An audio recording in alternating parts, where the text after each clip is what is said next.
Tap on the Easy Tracker app to open it. Tap in the PIN box to enter in your PIN. Tap OK. If you arrive at your next site and you have not logged out from your previous site, tap on Log Out. Scan the QR code of the site you want to log into. A page will open saying this is not the site you are currently logged into. Ensure I am logging into this site is selected. Tap Next. Tap on the schedule you are meant to log into.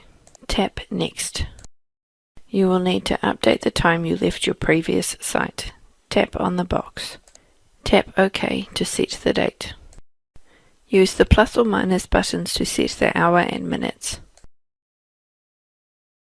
Tap OK to save the time. Tap OK to finish the logout process for your previous site. The status page should appear showing you are currently logged in at the correct site.